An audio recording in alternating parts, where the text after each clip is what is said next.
Hello, my precious cinnamon rolls. My name is Phoephoe, and I'm here back again, playing Loren, the Amazon Princess. Now, previously, we confronted Fost, and the ceiling collapsed, and we got left alone with him, or something like that. There's Eleanor breathing all slowly. Time slowed. Abukiki says, "Run." The gladiator shouted her from afar, but she couldn't abandon Loren. There was little hope that she would have been able to make it to safety as the ceiling fell down on them a second later.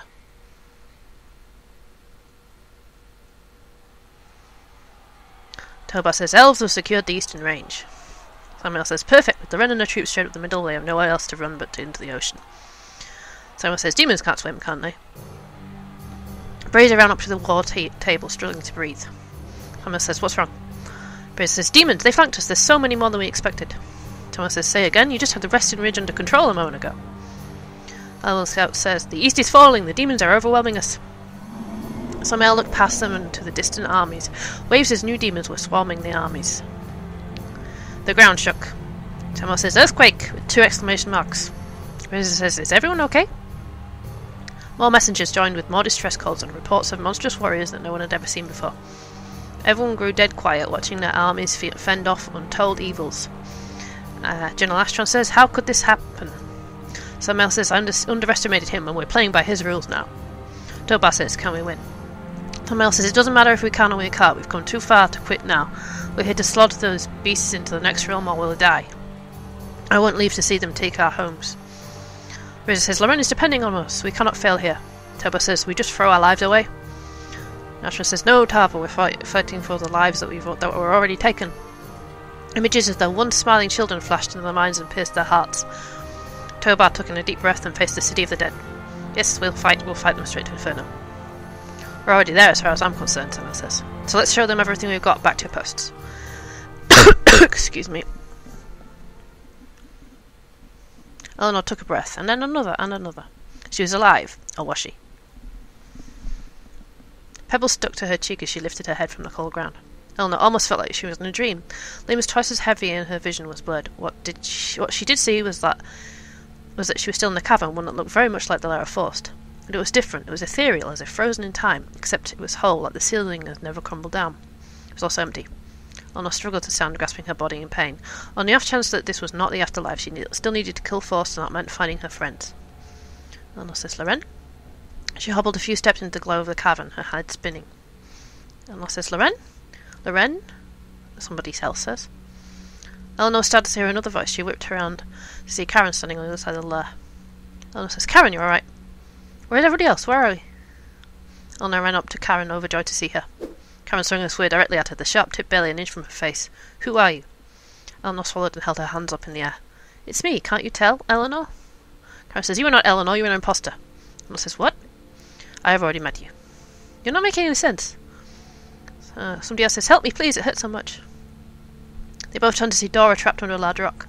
"It's crushing me, don't just stare at me, help me." Eleanor jerked forward to help Dora, but Karen grabbed hold of her shoulders to stop her. "Things are not as they seem, do not trust anyone." Dora started crying, so Eleanor ripped herself from Karen's grip. "Don't worry, I'll get off you." Somebody else says, "Stop." Before she got a chance to reach Dora, her voice called from another direction. Another Dora ran into the cavern. "The new Dora says, 'Don't go over there, it's a trap, the ceiling will just collapse again.'" Dora says she's lying, don't listen to her. Eleanor staggered back, taking in the clone. Something was wrong, very wrong. "How can this be possible?" Karen says, "Kill her." Eleanor says, "Well, what?" "One of them is Fost, one of them trying to kill you. Kill her before she kills you." Eleanor says, "What? No." Dora says, "Help me, please, it hurts." The new Dora says, "Don't just stand there, kill her." Dora says, "Why? I'm your friend, Eleanor, I'm a real Dora." Eleanor says, "I'm not going to kill anybody. I'm helping the trapped Dora." Eleanor ignored the other Dora's protest and rushed to lift the rock from the dwarf. Eleanor says, "Hold on." The new Dora says, "Watch out." Rumbling sounding overhead, and Eleanor immediately knew she had made the wrong choice. The Dora under the rock became motionless until she finally blinked out of existence. New Dora says, "Dummy!" Eleanor was shoved out the way just as another large chunk of ceiling crashed down on top of both dormant versions of Dora. Eleanor yelled in horror. Not waiting for the dust to clear, she pushed through the new debris looking for at least one of them. Eleanor says, "Dora? No!" She lifted up rock after rock and found no one. "Where is she?" Karen says, "She's gone, you failed her test." Eleanor panted, her heart full of sorrow. "Oh no!" Eleanor says, "I killed her." Karen says, "No, she's not dead, she's been removed from this realm." Eleanor says, realm? Did we leave our realm? This is the Underworld realm. Even Polymetra said that Fost may have been hiding in another realm. Fost sent us here. Kara says, "Oh, we are dead." Yes, Ella says, "Bah. No, we are not dead. If the undead can crawl out of Inferno, then so can we." Eleanor says, "Let's go find the others." Eleanor charged toward the doorway in the cave, prepared to search every room in the underground lair. The tunnels connecting each cavernous room were long and narrow, and the heavy-headed feeling of the dream world did not ease their passage. It took all of Eleanor's focus to keep from making herself sick simply from walking through them. At last they came upon someone. Eleanor found Draco searching a wall, scratching his head. Eleanor says, "Draco?" She called softly so she wouldn't startle him, and the mage sprang up anyway. "Eleanor!" The mage beamed ecstatically and dashed up to her. "I was so scared. Wow, I'm glad you found me. I've been trying to climb this wall forever." Draco held out his dirty hands. Eleanor couldn't see another Draco anywhere. "Is there only one of you?" Yeah. Is that a bad thing?" Eleanor says, "No, I think it's a very good thing. Come on." Eleanor didn't have much time to consider if there was a game afoot, since time was running out. Eleanor ran into the next room, spotting a Polymentia on the floor. He was sitting down, cradling someone in his lap. It was a younger woman, her eyes closed. "Polymentia?" Draco said. Eleanor looked over at Draco from the usually dark way he said the wizard's name. She looked back at Polymentia for a response. "We are the Underworld, are we not?" Eleanor says, "Yes, I believe so." Polymentia nodded and then stroked the woman's hair. "We're trying to find the others so we can get Fost, like you said," Eleanor says. The wizard showed no sign of getting up. Eleanor says, "Do you understand we have to go now?" Polymentia says, "Go on without me." Eleanor says, "Sir?" Polymentia says, "This is my daughter." Polymentia finally looked at Eleanor, pain in his every feature. Eleanor says, "No, you have to." Polymentia says, "Leave." Eleanor jumped from how scary the old man became. "Polymentia, why?" Draco says, "Why do you let him talk to you like that?"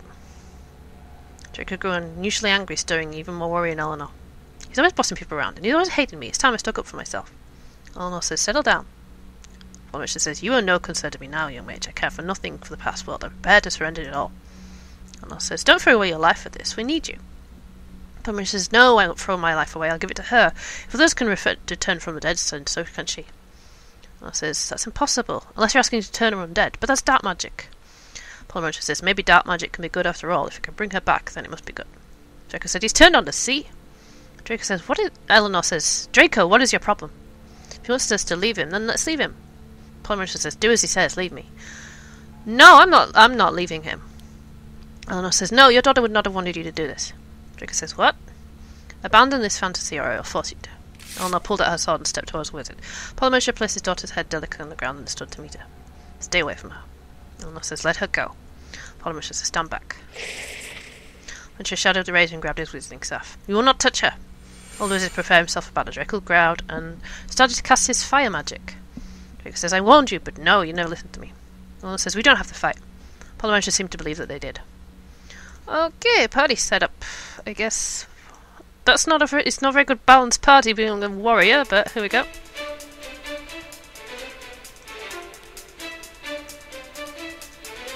Take a magic potion. Put a mark on him. He's weak to frozen attacks, so... No, we went down very quickly. Polymentia says, I surrender." Eleanor says, "It shouldn't have come to this." Polymentia says, "Thank you."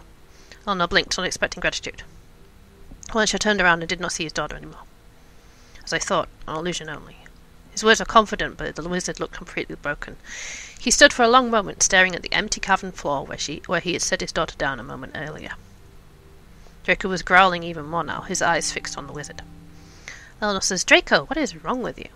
Draco says, "Whose side are you on, mine or his?" "I'm on no one's side. What's getting into you?" Draco started to cast more fire magic.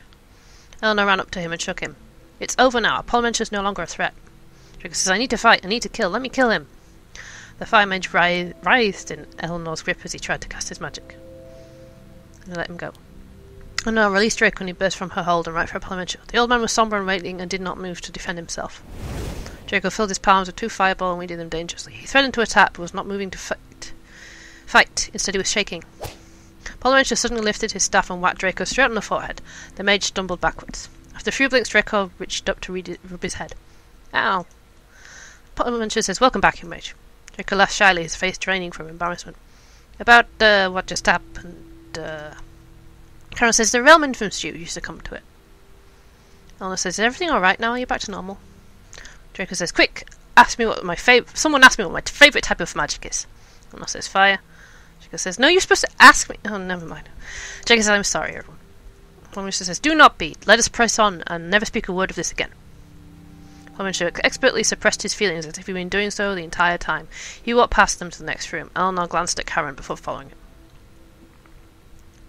Miraculously, when Eleanor stepped into the next room, she stepped into a magical forest. Eleanor says, where? A wailing startled her. In the midst of the trees was Mirth with a bundle held tenderly in her arms. Chambara says, kill it! Mirth says, no. Eleanor says, Mirth, what is that noise?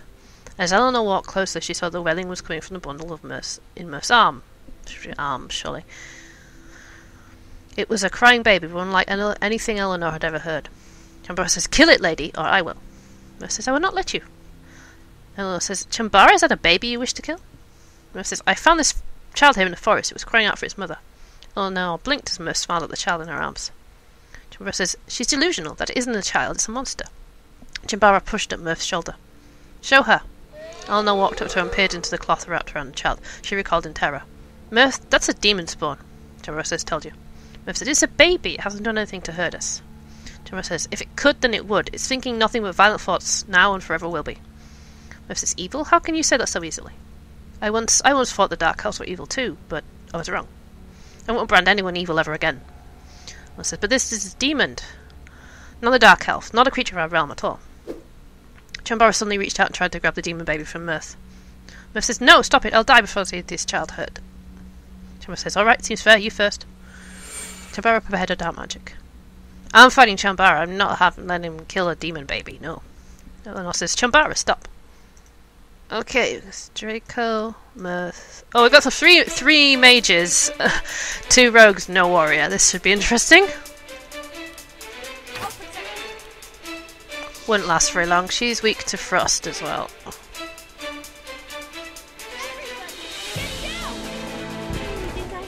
We probably would have had Dora in the party if I hadn't picked the wrong options. Chambara says, ah, stupid fools, I hate you all. Chambara clutched her wound as she lost her balance. See if I care. Chambara lied motionless on the ground. Mirth exhaled in relief. I said, thank you, that means a lot to me. The child in Mirth's arms suddenly warmed out of her hands. Everyone gasped as the baby hit the floor. It continued to move, it shook and started expanding. The demon was maturing. Mirth screamed and fell backwards into Eleanor. They had no choice but to kill it now. Oh, so Chambara was right. Oh, well. It's a power. It's critical against. Take a lot of damage against water and frozen. So.